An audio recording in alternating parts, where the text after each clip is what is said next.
Hey guys, this is my weekly review, so it's Raw and Smackdown.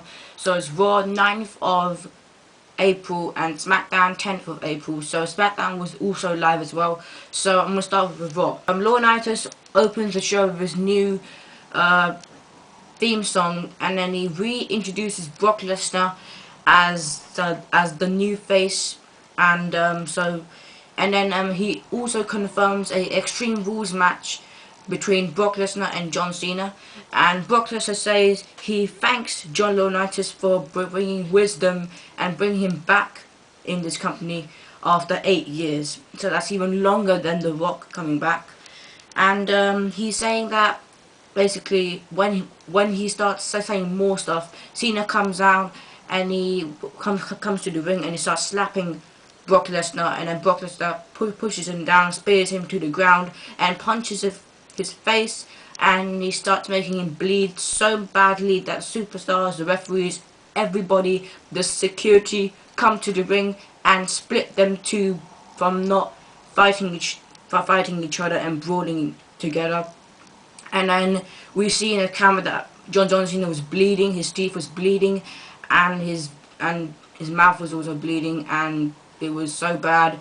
It was all real because the first punch that he did, Brock Lesnar, he just punched him right to the mouth. It was so bad because we saw it in slow motion, the replay. And then yeah, so that's what happens, and they end the brawl. Backstage, John Laurinaitis is so angry that he brings out a long and he tells him to go get John Cena and bring him to John Laurinaitis. And basically what happens is it's Brodus and Santino versus Dolph Ziggler and Jack Swagger. I think Brodus and Santino are going to get a good team because I think they could win the championship, and I think Santino could get some big tall person, to help him out, and that can be Brodus. So then Brodus and Santino defeated Dolph Ziggler and Jack Swagger. And then backstage, Miz starts praising John Laurinaitis, and yeah, so John Laurinaitis has a lot of big stuff for Miz, maybe next week or even the week after. But yeah, that's what happens. And then Cena comes in and he starts saying that he's going to deal with Brock Lesnar and he's just getting warmed up for Extreme Rules. So then, yeah, that's what happens. And R-Truth defeated Cody Rhodes after Big Show coming out and recapping what happened last week's match, when Big Show presents the embarrassing moment of Cody Rhodes, which was actually really funny because he recaps what happens at WrestleMania when Big Show knocks him down to the ground and wins the championship, and that's a really sad moment for Cody Rhodes, but a funny moment for Big Show and for us, all the fans that hate Cody Rhodes. And then is Lord Tensa defeated Yoshitatsu by Yoshitatsu giving up, and the same thing that happened last week with Alex Riley. And then CM Punk comes down and explains why he is straight edge, and it's not to be trendy, it's not to be all cool, it's the way of life. That's what he explained. And what happened last week, he was not cool, it was not good for him, and he's saying that he is proud of being straight edge. And Jericho comes down to the screen and starts teasing that is if Punk is hungover, and he wants to, and after what happened last week, that taste of Punk was not good, and Chris Jericho starts insulting CM Punk again. So then CM Punk says that it's not about being the best in the world now. From now on, it's going to be about beating the hell out of Chris Jericho. So then Mark Henry gets a rematch for the championship against CM Punk, but then unfortunately CM Punk hits a television on Mark Henry's back, and Mark Henry wins by disqualification, but does not win the title, unfortunately. Jericho comes out with a bottle of beers in his hands. CM Punk comes down to the ring, he is ready, but then Mark Henry pulls him down to the ground. World's Strongest slams CM Punk 2 times, not just 1 but 2 times. So then Mark Henry leaves the ring, Chris Jericho comes to the ring, and then he pours like 12 or 18 beers on CM Punk, and yeah, he keeps on telling him to drink it up. You see, I think this is a good segment and a good storyline, you know why? Because I have this personal opinion of mine is quite good, because what I think is that I think Jericho will get a rematch at Extreme Rules. Doesn't matter what stipulation it is, but I think he will get a rematch. And I think if Punk loses to Chris Jericho, not only he will relinquish the title, but he will drink. He will share a drink with the new champion Chris Jericho after the match aftermath. So that's my opinion. So yeah, Mark Henry backstage, so furious, so angry, announces that next week he will have another opportunity against CM Punk for the championship. No count out, no disqualification. Then it was Alberto Del Rio versus Zack Ryder. Unfortunately for Zack Ryder, Del Rio defeated Zack Ryder. I think Zack Ryder is getting a push down now. I think he's just like normal days like 2 years ago, and now he's just finished now. But I think he could get another opportunity for the United States Championship. Maybe that could happen at Extreme Rules, as my predictions were, in a Fatal 4-Way match. And then it was those three unfunny Three Stooges, which Santino was really surprised about. They arrived, but only two Stooges were coming, and they were not funny at all. They tried to entertain the people, not funny, no laughing at all. And then the first Stooge came out mocking Hulk Hogan with his catchphrases and all that. Kane comes out and then starts choke slamming the third Stooge when those two Stooges comes out, and they run away finally, and that's over. And then it was an interview with Brock Lesnar saying that he didn't return to make friends, no. And a guy like John Cena, he's saying that is not on the top. He thinks he's on the top, but so then he's saying that he is a war machine, and then he's saying that he is really proud of the fans to have him back, as well as the suits and ties, all those people backstage. And yeah, that's what he's proud about. And he is also proud about what he has accomplished and what he has done for the past 8 years, even in UFC as well. And then it was the main event, John Cena versus David Otunga. John Cena destroyed David Otunga with a attitude adjustment, and he defeated him in a submission, making him tap out. Then Brock Lesnar comes out of nowhere, kicks him, and he does the F5 on him with a smile on his face. So it's been confirmed Extreme Rules match against Cena.